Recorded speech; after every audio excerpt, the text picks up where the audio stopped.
ఓ పేరిట వీడియోని వీక్షించున్న మీ అందరికీ నా హృదయపూర్వక వందనాలండి. ఈరోజు ఈ వీడియో ద్వారా ఇలా మీకు వాక్యాన్ని అందించడానికి దేవుడు నాకు ఇచ్చినటువంటి చక్కని అవకాశాన్ని బట్టి దేవునికి కృతజ్ఞతలు తెలియజేయుచున్నాను. వీడియో చూస్తున్న ప్రతి ఒక్కరూ దయచేసి మీరు లైక్ చేయకపోయినా, షేర్ చేయకపోయినా నాకు బాధ లేదు, కానీ వాక్యాన్ని మాత్రం దయచేసి వినండి. వీడియో చేయడానికి గల ముఖ్యమైన కారణం ఏమిటంటే, ఇలాగైనా వాక్యాన్ని అందించి దేవుణ్ణి ఇతరులకు పరిచయం చేద్దాము, తెలియనటువంటి వారికి, తెలిసినటువంటి వారికి దేవుని వాక్యాన్ని అందించి ఆత్మీయంగా వారిని పురిగొల్పుదామనేటువంటి ఒక ఉద్దేశమే తప్ప వేరొక ఉద్దేశం లేదు. దయచేసి వాక్యం వినిచిన మీరు కొద్ది సమయం వాక్యాన్ని శ్రద్ధగా విని దేవుడు మీతో ఏ మాటలు మాట్లాడతాడో వాటికి అనుగుణంగా మీరు దేవుని సహాయాన్ని పొందుకొని మిమ్మల్ని మీరు సరి చేసుకోవాలనేటువంటి ఆ ఆశ నేను కలిగి ఉన్నాను. సో ఈరోజు వాక్య ధ్యానాంశముగా ప్రకటన గ్రంథము 2వ అధ్యాయాన్ని నేను మీతో పంచుకోవాలని ఆశ కలిగి ఉన్నాను. ఇక్కడ మొదటి వాడను కడపటి వాడను మృతులనైతిని కానీ ఇదిగో యుగ యుగములు సజీవునై ఉన్నాను, మరణము యొక్కయు పాతాళ లోకము యొక్కయు తాళపు చెవులు నా స్వాధీనంలో ఉన్నవి అని పలుకుతున్నటువంటి యేసుక్రీస్తుల వారు పలుకుతున్నటువంటి మాట ఈ 2వ అధ్యాయంలో మనం చూస్తున్నాం. భూమి మీద ఉన్నటువంటి 7 సంఘాలకు దేవుడు ఇక్కడ ఉత్తరాలు రాస్తూ ఉంటున్నాడు. ఏ సంఘం ఎలా ఉంది, ఏ సంఘంలో ఏ లోపాలు ఉన్నాయి, ఏ లోపాలను ఏ సంఘం సరి చేసుకోవాలి, సరి చేసుకుంటే వారు పొందుకునే ప్రతిఫలం ఏమిటి, సరి చేసుకోకపోతే కలిగే నష్టం ఏమిటి. వింటున్నారా? 7 సంఘాల గురించి ఇక్కడ దేవుడు ఇక్కడ రాస్తూ ఉంటున్నాడు. వారిలో ఉన్న లోపాలను, వారిలో ఉన్న మంచితనాన్ని, వారిలో ఉన్నటువంటి గొప్పతనాన్ని, సరి చేసుకోవాల్సినటువంటి వాటిని, ఒప్పుకోవాల్సిన వాటిని, విడిచిపెట్టవలసిన వాటిని, నేర్చుకోవాల్సిన వాటిని, విడిచిపెడితే పొందుకునే ప్రతిఫలం ఏమిటి, విడిచిపెట్టకపోతే కలిగేటువంటి నష్టం ఏమిటి, ఎవరు పరలోక రాజ్యంలో ప్రవేశిస్తారు, ఇలా అనేక విషయాలు ఈ 7 సంఘాలకి ఉత్తరాలు రాస్తూ దేవుడు ఇక్కడ యోహాను ద్వారా ఇక్కడ ప్రకటన గ్రంథంలో వాక్యాన్ని రాయించడం జరిగింది. సో మొదటి సంఘంగా మనం చూసుకున్నట్లయితే ఎఫెసీలో ఉన్న సంఘపు దూతకు ఇలాగ రాయం. మొదటి సంఘం పేరు ఎఫెసీ సంఘం. 7 నక్షత్రములు తన కుడి చేత పట్టుకొని 7 దీపస్తంభముల మధ్య సంచరించేవాడు చొప్పు సంబతులేవనగా, నీ క్రియలను, నీ కష్టాన్ని, నీ సహనమును నేనెరుగుదును. నీవు దుష్టులను సహింపలేవని అపోస్తలులు కాకయే తాము అపోస్తలమని చెప్పుకొని వారిని పరీక్షించి వారు అబద్ధికులని నీవు కనుగొంటివని, నీవు సహనము కలిగి నా నామము నిమిత్తము భారము భరించి అలియలేదని నేను ఎరుగుదును. మొదటిగా ఇక్కడ ఎఫెసీ సంఘాన్ని పొగుడుతూ ఉన్నాడు యేసయ్య. ఏమని పొగుడుతుంటున్నాడంటే, నీ క్రియలు నాకు తెలుసు, నీ కష్టము నాకు తెలుసు, నీ సహనము నాకు తెలుసు, నీవు దుష్టులను సహింపలేదు, అపోస్తులు కాకనే అపోస్తులమని చెప్పుకున్న వారిని నువ్వు పరీక్షించున్నావు, వారు అబద్ధికులని నువ్వు కనుగొన్నావు, నీ సహనము కలిగి నా నామము నిమిత్తం భారాన్ని భరించి అలియలేదని నేను ఎరుగుదును. ఈ ఎఫెసీ సంఘము దేవుని కొరకు కష్టపడింది, తన క్రియలు మంచిగానే కాపాడుకుంది, సహనాన్ని కలిగి ఉంది. అదేవిధంగానే ఈ యొక్క ఎఫెసీ సంఘము దుష్టులను సహింపలేదు, అదేవిధంగానే అపోస్తులు కాకనే మేము అపోస్తులమని చెప్పుకునేటువంటి వారిని ఈ ఎఫెసీ సంఘము పరీక్షించి పట్టుకుంది. వీరు అపోస్తులు కారు, వారు అబద్ధికులని ఈ ఎఫెసీ సంఘం పట్టుకుంది. అపోస్తులు అనగా ఎవరు? పంపబడినవారు. పంపబడినవారు అనగా ఎవరి చేత పంపబడినవారు? యేసుక్రీస్తు చేత పంపబడిన వారిని మనము అపోస్తులం అని పిలుస్తాం. సో ఈ అపోస్తులు కాకై అనగా దేవుని చేత పంపబడని వారిని, అపోస్తులు కాని వారిని ఈ ఎఫెసీ సంఘము పట్టేసుకుంది. సో వాక్యం వినిచినటువంటి ప్రియ సహోదరులారా, నువ్వు ఏ స్థితిలో ఉన్నావు? బోధించేటువంటి ప్రతి బోధను నమ్మే స్థితిలో ఉన్నావా?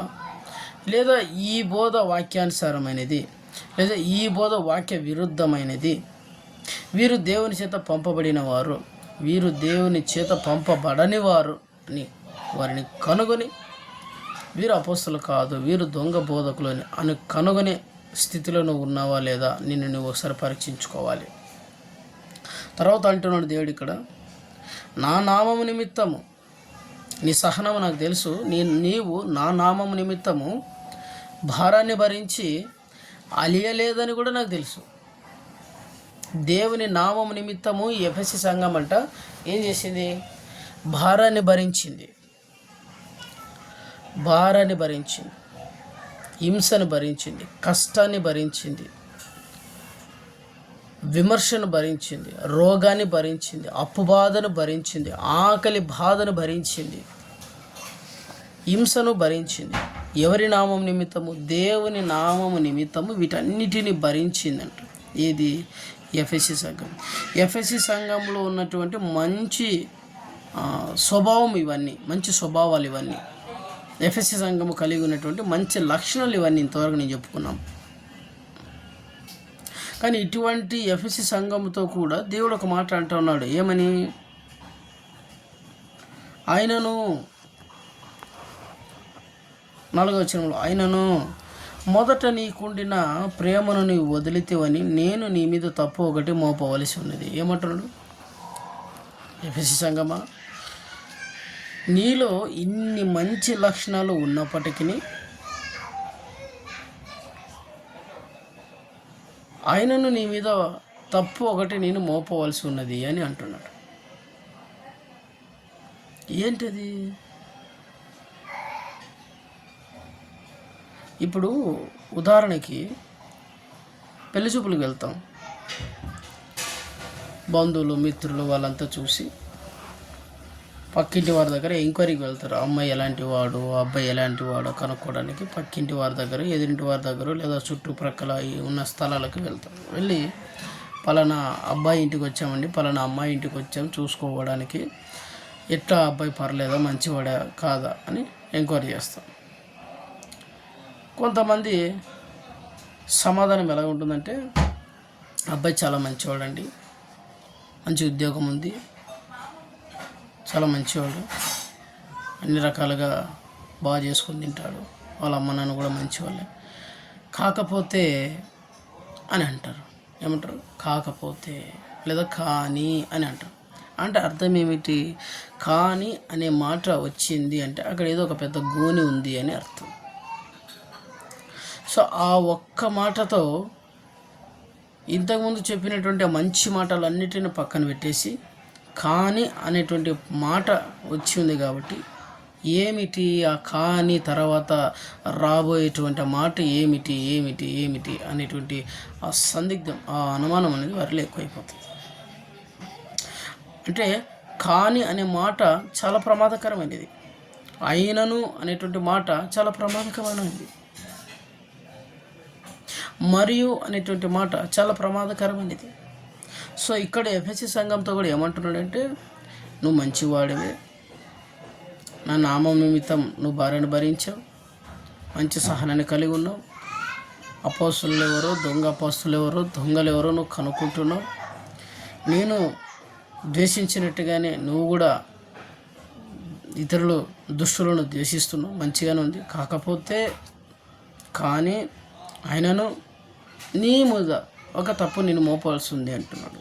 ఏంటి ఆ తప్పు చూసుకుందాం. నీకుండినటువంటి ప్రేమ, నీకుండిన ప్రేమ నీ వదిలితే నేను నీ మీద తప్పు ఒకటి మోపాల్సి ఉన్నది. సో ఎఫెసీ సంఘము దేనిని విడిచిపెట్టుకుందంట? మొదటి ప్రేమను విడిచిపెట్టుకుంది. ఏంటి ఆ మొదటి ప్రేమ? సో ఉదాహరణకి మనం కొత్తగా దేవుని నమ్ముకున్నప్పుడు మంచిగా ప్రార్థన చేసుకోవాలి, మంచిగా వాక్యం చదువుకోవాలి, క్రమం తప్పకుండా మందిరానికి వెళ్ళాలి, ఉపవాస ప్రార్థనలో పాల్గొనాలి, మంచిగా దేవునితో సహవాసాన్ని కలిగి ఉండాలి, మంచిగా పాటలు పాడాలి, దేవుని స్తుతించాలి, ఆరాధించాలి అనేటువంటి ఈ ఆత్మీయ సంబంధమైనటువంటి భావాలతో మనము రేకెత్తించబడుతూ ఉంటాం. ప్రారంభంలో మంచిగా ఉద్యమంతో నింపబడి ఉంటాం. అలా ఉండాలి, ఇలా ఉండాలి దేవుని కోసం అని. అది మంచిదే, చెడ్డదేం కాదు, అది మంచిది. కాకపోతే ఈ తీర్మానము మొదటిలో మనము తీసుకున్నటువంటి ఈ తీర్మానము చివరి వరకు కొనసాగాలి అన్నది దేవుని చిత్తం.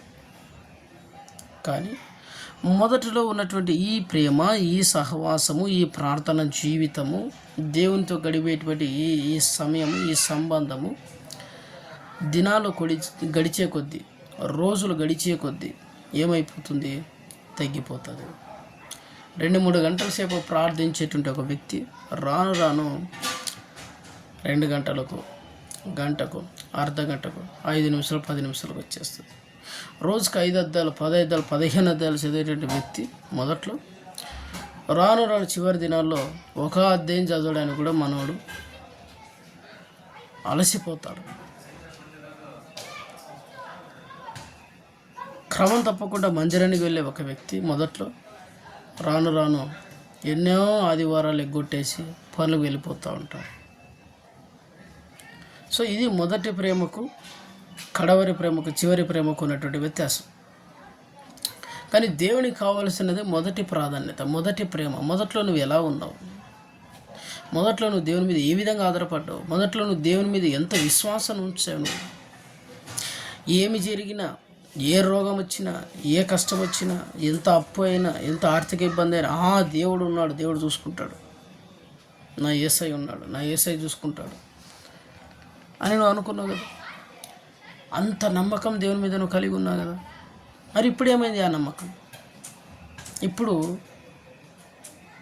చిన్న సమస్యలకే నువ్వు కలవరి పడిపోతున్నావు, భయపడిపోతున్నావు, ఆందోళన చెందుతున్నావు. మొదటిలో ఉన్న ఆ విశ్వాసం ఏమైంది? మొదటిలో ఉన్న ఆ ప్రేమ ఏమైంది? మొదట్లో ఉన్న ఆ నిరీక్షణ ఏమైంది? మొదట్లో ఉన్న ఆ సన్నిధి, ఆ సహవాసము, ఆ ఓర్పు ఏమైంది? ఆ సహనం ఏమైంది? ఇప్పుడు ఎందుకు నువ్వు భరించలేకపోతున్నావు? దేవుడు అడుగుతూ ఉంటున్నాడు ఇప్పుడు. ఓ ఎఫెసీ సంఘమా, లేదా ఓ వాక్యం వినిచినటువంటి ఓ నా ప్రియ సహోదరులారా, ఆ మొదటి ప్రేమ నాకు కావాలి.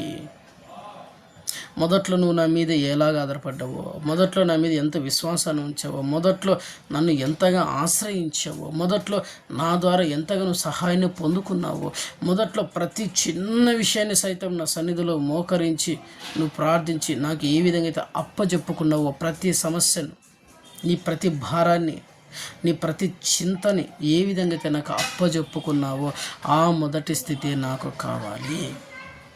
దేవుడు అంటూ ఉంటున్నాడు. ఆ మాట అంటూ ఏమంటున్నాడు ఇక్కడ? నువ్వు ఏ స్థితిలో నుండి పడితేవో అది జ్ఞాపకం చేసుకుని మారు మనసు పొంది ఆ మొదటి క్రియ చెయ్యి. అట్లు చేసి నువ్వు మారు మనసు పొందితేనే సరే, లేని ఎడల నేను నీ వద్దకు వచ్చి నీ దీపస్తంభాన్ని దాని చోట నుండి తీసివేస్తాను. ఏమంటున్నాడు? నువ్వు ఎక్కడి నుంచి పడిపోయినావు జ్ఞాపకం చేసుకో. నువ్వు ఏ స్థితిలో పడిపోయావు? ఏ స్థితిలో పడిపోయావు? ప్రార్థన సమయంలో పడిపోయావా? దేవునితో గడిపేటువంటి సహవాసంలో పడిపోయావా? క్రమం తప్పకుండా మందిరానికి వెళ్ళే విషయంలో పడిపోయినావా? వాక్యాన్ని ధ్యానించే విషయంలో పడిపోయినావా? సువార్త సేవ పరిచర్య విషయంలో పడిపోయినావా? ఒకప్పుడు సువార్త చేయకపోతే నిద్ర పట్టదు నీకు, కానీ ఇప్పుడు సువార్త చేసినా చేయకపోయినా హ్యాపీగా తింటూ పండుకుంటున్నావు. దేవుడు అంటున్నాడు, ఒకవేళ ఆ స్థితిలోంచి నువ్వు పడిపోయింటే నువ్వు తిరిగి లేయి, నీ సువార్త ప్రారంభించు. ప్రార్థన విషయంలో కలిసి నువ్వు పడిపోయింటే దేవుడు అంటున్నాడు, లేయి, నువ్వు తిరిగి నువ్వు ప్రార్థించుట ప్రారంభించు. నీ ప్రార్థించుట వలన దేశ సరిహద్దుల్లో సమాధానం కలుగుతుంది. ఓ క్రైస్తవుడా, జాగ్రత్త. నీవు ప్రార్థించటం వలన అనేకులు స్వస్థపరచబడుతున్నారు. నీవు ప్రార్థించటం వలన క్రైస్తవుల మీదకి వచ్చేటువంటి అనేక హింసముల నుంచి సంఘం తప్పించబడతా ఉంది. నీవు ప్రార్థించటం వలన నీ చుట్టూను, నీకు కలిగి ఉన్న వారందరి చుట్టూను కంచె వేయబడుతూ ఉంది. ప్రాకారాన్ని కట్టుకుంటావు నువ్వు ప్రార్థించటం వలన. నువ్వు ఏ స్థితి నుంచి పడిపోయిన జ్ఞాపకం చేసుకో. వాక్యం వినిచిన ప్రియ సహోదరి సహోదరుడా, ఒకప్పుడు పాట పాడడానికి ఎంతో సంతోషంగా నువ్వు స్టేజ్ మీదకి వెళ్ళేవాడివి, దేవుని స్తుతించేవాడివి. ఇప్పుడు పాట పాడాలంటే సిగ్గు.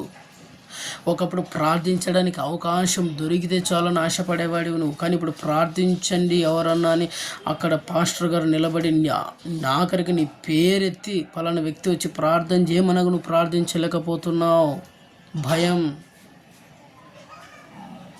భయం ఎంటర్ అయిందంటే నీలో పాపం పనిచేస్తూ ఉంది. జాగ్రత్త. ఆదాము అవ్వ ఆజ్ఞను అతిక్రమించి పండు తిన్నప్పుడు వాళ్ళలో ఎంటర్ అయినటువంటి మొట్టమొదటి పాపము లేదా లోపము, బలహీనత ఏమో తెలిసిన భయం. మన ప్రియ సహోదరి సహోదరులారా, దయచేసి జ్ఞాపకం చేసుకొని నువ్వు ఏ స్థితి నుంచి పడిపోయినావో, దేవుని ప్రేమించే స్థితిలో నుంచి నువ్వు పడిపోతే దేవుని ప్రేమించుట ప్రారంభించు. లోకాన్ని ప్రేమించొద్దు. లోకాన్ని ప్రేమించేవాడు, లోకంతో స్నేహం చేసేవాడు నాకు శత్రువు అని దేవుని యొక్క వాక్యం స్పష్టంగా తెలియజేస్తూ ఉంది. నువ్వు ఏ స్థితిలో పడిపోయినావో ఆ స్థితిలో అంటే నువ్వు తిరిగి లేవాలి. ఆ మొదటి ప్రేమ నాకు కావాలి. ఈ ఒక్కటి నీలో ఉంది. నీవు మారు మనసు పొందితే సరే, నువ్వు సరి చేసుకుంటే సరే, లేకపోతే నీ యుద్ధకు నేను వచ్చి నీలో ఉన్న దీపస్తంభాన్ని నేను తీసివేస్తాను. ఏమంటున్నాడు? దీపస్తంభాన్ని తీసివేస్తున్నాను. దీపస్తంభం అంటే ఏంటి? 2వ అధ్యాయం పైన మొదటి అధ్యాయం చివరి వచనంలో రాయబడి ఉంటుంది. కలగబో వాటిని అనగా నా కుడి చేతిలో నీవు చూచిన 7 నక్షత్రములను గుర్చిన మర్మమును, ఆ 7 సువర్ణ దీపస్తంభములను సంగతి రాయము. ఆ 7 దీపస్తంభములు 7 సంఘములకు దూతలు. ఆ 7 దీపస్తంభములు 7 సంఘములు. హల్లెలూయా. దీపస్తంభాన్ని తీసేస్తారంట. దీపస్తంభం అనగా 7 సంఘములు. ఇక్కడ ఏమంటున్నాడు? నీ వద్దకు వచ్చి నీ దీపస్తంభాన్ని దాని చోట నుండి తీసివేస్తాను. నీ దీపస్తంభం అనగా నీ సంఘాన్ని. ఒకవేళ నువ్వు సేవకుడు అయితే దేవుడు అంటున్నాడు, ఓ సేవకుడా, మొదటి ప్రేమను నువ్వు విడిచిపెడితే నేను నీకు ఇచ్చినటువంటి నీ సంఘాన్ని, నా సంఘాన్ని, నేను నీకు ఇచ్చినటువంటి నా సంఘాన్ని అనగా దీపస్తంభం అనేటువంటి నా సంఘాన్ని నీ వద్ద నుండి నేను తీసివేస్తాను. ఒకవేళ విశ్వాసి అయితే ఆ సంఘం నుండి నేను నిన్ను బయటికి వెళ్ళగొట్టేస్తాను. ఆ దీపస్తంభం నుంచి నేను బయటికి వెళ్ళగొడతాను. దీపస్తంభం అనగా సంఘం నుంచి బయటకు వెళ్ళగొడతాను. జాగ్రత్త. ఎందుకనగా నీ నుంచి నేను ఒకటి కోరుకుంటున్నాను. ఏమిటి? మొదటి ప్రేమ. ఆ మొదటి ప్రేమను బట్టే నేను సంఘములో నీకు చేర్చాను. ఆ మొదటి ప్రేమను బట్టే నా ఆత్మని నీకు ఇచ్చాను. ఆ మొదటి ప్రేమను బట్టే సంఘాన్ని నీకు ఇచ్చాను. ఆ మొదటి ప్రేమని ఇప్పుడు నువ్వు కోల్పోతే ఇచ్చిన వాటిని నేను తిరిగి తీసేసుకుంటాను. దేవుడు అంటున్నాడు ఇక్కడ. ఏమంటున్నాడు? నీవు త్వరపడి వెళ్ళి మారు మనసు పొందము. నీ దీపస్తంభంని దాని చోటను తీసేస్తాను. అయితే ఈ ఒకటి నీలో ఉన్నది. ఏమంటున్నాడు? అయితే ఈ ఒకటి నీలో ఉంది. నికోలాయితుల క్రియలను ద్వేషించుచున్నావు, నేను కూడా వీటిని ద్వేషిస్తున్నాను. చూడండి, మళ్ళీ మంచి క్రియ ఉంది. నికోలాయితుల బోధ అనగా నికోలాయితుల బోధ అంటే ఏంటి? దేవునికి వాక్యానికి విరుద్ధమైనటువంటి బోధ. అదే నికోలాయితుల బోధ. దాని యొక్క లోతు రహస్యం చాలా ఉంది నికోలాయితుల బోధ గురించి. కానీ ఫైనల్గా అల్టిమేట్గా ఆన్సర్ ఏంటంటే దేవుని వాక్యానికి విరుద్ధమైనటువంటి బోధ నికోలాయితుల బోధ. సో దేవుడు కూడా దాన్ని అసహించుకుంటున్నాను, నీవు కూడా దాన్ని ద్వేషించున్నావు. మంచిదే. నేను కూడా వీటిని దేశించుచున్నాను. చెవి గలవాడు ఆత్మ చెప్పు సంగతులు మాట్లాడని గాక. జయించువానికి దేవుని పరదేశంలోని జీవవృక్ష ఫలములు భుజింపనిస్తాను. చెవి గలవాడు ఆత్మ సంగములతో చెప్పుచున్న మాటని గాక. ఏ చెవి గలవాడు? బాహ్యముగా ఉన్నటువంటి ఈ చెవులు కలిగిన వాడు, అంతరంగ పురుషునికి ఉన్నటువంటి చెవులు కలిగిన వాడు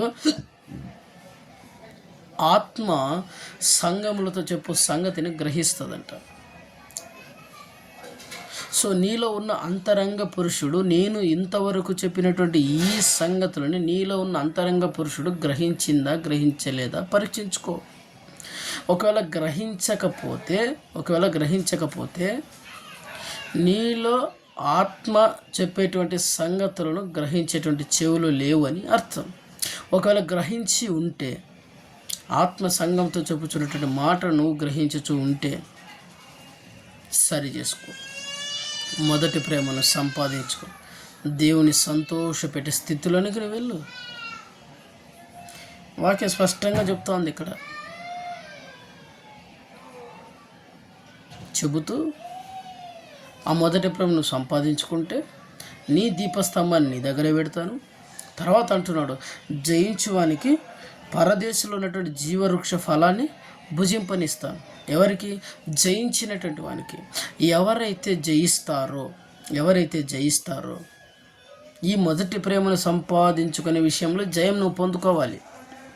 ఈ మొదటి ప్రేమను ఏ స్థితిలో నువ్వు పడిపోయినావో ఆ స్థితిలో తిరిగి మారు మనసు పొందుకొని నిలబడితే నువ్వు జయించినట్టు. ఏ మొదటి ప్రేమనైతే నువ్వు కోల్పోయినావో ఆ మొదటి ప్రేమను నువ్వు సంపాదించుకుంటే నువ్వు తిరిగి జయాన్ని పొందుకున్నట్టు. సో ఆ విధంగా నువ్వు నీ మొదటి ప్రేమను సంపాదించుకొని విజయాన్ని పొందుకుంటే దేవుడు అంటూ ఉంటున్నాడు, దేవుని యొక్క పరదేశంలో ఉన్న జీవవృక్ష ఫలములను భుజింపనిస్తాను. ఆ రోజు ఆదాము అవ్వకు దక్కలేదు జీవవృక్ష ఫలములు భుజించేటువంటి అవకాశం, కానీ ఈరోజు దేవుడు నీకు ఇస్తూ ఉంటున్నాడు. ఏ విధముగా? మొదటి ప్రేమను సంపాదించుకుంటే జీవవృక్ష ఫలములు భుజించేటువంటి అవకాశం నీకు నేను కల్పిస్తాను అంటున్నాడు. ఎవరికి? జయించినటువంటి వానికి, ఓడిపోయిన వానికి కాదు. ఎఫెసీ సంఘంతో చెప్పుతున్నటువంటి మాట ఏంటంటే, ఎఫెసీ సంఘమా, నువ్వు మొదట్లో మంచిగానే ఉన్నావు, చివరికి వచ్చేసరికి ఆ మొదటి ప్రేమను కోల్పోయావు. ఆ మొదటి ప్రేమను గనక నువ్వు మారు మనసు పొందుకొని ఆ మొదటి ప్రేమను గనక నువ్వు సాధించి జయాన్ని పొందుకోగలిగితే ఇదిగో పరదేశంలో ఉన్నటువంటి జీవవృక్ష ఫలముని నీకు భుజింపనిస్తాను. పరలోకంలో కాదండి, జీవవృక్ష ఫలం ఉండేది ఎక్కడ? పరదేశంలో ఉంది. ఎక్కడుంది? పరదేశంలో ఉంది ఈ జీవవృక్ష ఫలము యొక్క చెట్టు. వాటి యొక్క ఫలముల్ని నీకు భుజింపనిస్తాను. ఎప్పుడు? నువ్వు జయించినప్పుడు. సో వాక్యం వినిచినటువంటి ప్రియ సంగమా, ప్రియ సహోదరుడా, ఇలా మొత్తం 7 సంఘాలకు దేవుడు ఉత్తరాలు రాస్తూ ఉంటున్నాడు. అందులో మొదటి సంఘం గురించి మాత్రమే ఈరోజు నేను నీతో మాట్లాడుతుంటున్నాను. ఆ మొదటి సంఘం పేరే ఎఫెసీ సంఘం. ఒకవేళ ఎఫెసీ సంఘపు యొక్క లక్షణాలు కనుక నువ్వు కలిగి ఉంటే దేవుడు అంటా ఉన్నాడు, దేవుడు నేను వేటి గురించి అయితే నేను పొగిడి ఉన్నానో వాటిని కంటిన్యూ చేయి, కానీ ఏ లోపాన్ని అయితే నీలో ఎత్తి చూపానో దాన్ని సరి చేసుకో. నీలో ప్రార్థించే లక్షణం ఉందా? మంచిదే. వాక్యం చదివే లక్షణం ఉందా? మంచిదే. సహవాసానికి వెళ్ళే లక్షణం ఉందా? మంచిదే. ఉపవాస ప్రార్థన చేసే లక్షణం ఉందా? మంచిదే. దేవుని సన్నిధిలో మోకాళ్ళ ప్రార్థన సన్నిధి సహవాసం ఉందా? మంచిదే. కానీ దేవుడు ఎఫెసీ సంఘంతో చెప్పినట్టుగా ఆ మొదటి ప్రేమ నీలో లేకపోతే కష్టం తమ్ముడా, చెల్లెమా, కష్టం. నువ్వెంత ఒకవేళ సేవకుడివైనా, విశ్వాసమైనా, నువ్వెవరివైనా సరే, యేసయ్య మొదటి ప్రేమ నీ నుంచి ఆశిస్తూ ఉన్నాడు. కానీ నువ్వేం చేస్తున్నావు?